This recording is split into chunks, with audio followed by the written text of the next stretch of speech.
महाराष्ट्र, कर्नाटक, आंध्र प्रदेश आणि गोवा राज्यातील लाखो भाविकांचं श्रद्धास्थान असलेल्या वाशीचं ग्रामदैवत श्री क्षेत्र बिरदेवाच्या यात्रेला शुक्रवारपासून प्रारंभ झाला.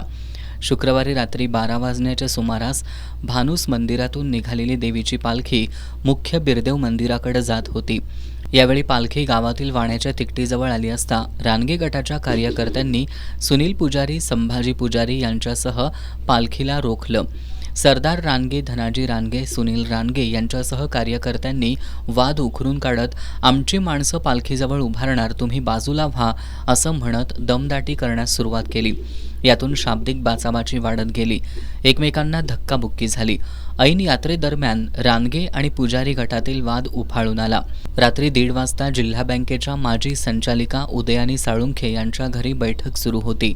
पुजारी गटाचे सदस्य या बैठकीला उपस्थित होते. साळुंखे यांची पुजारी गटातील कार्यकर्त्यांशी चर्चा सुरू असतानाच तोंड बांधून आलेल्या 7 ते 8 जणांनी सुरुवातीला साळुंखे यांच्या घरावर दगडफेक करण्यास सुरुवात केली. त्यानंतर सीसीटीव्ही, घराचे लॅम्प, खिडक्या आणि दारात पार्किंग केलेल्या वाहनांच्या काचा फोडल्या. यामुळे वातावरण तणावपूर्ण बनलं होतं. सकाळी उदयाने साळुंखे यांनी करवीरचे पोलीस निरीक्षक किशोर शिंदे यांना संपर्क साधून घटनेची माहिती दिली.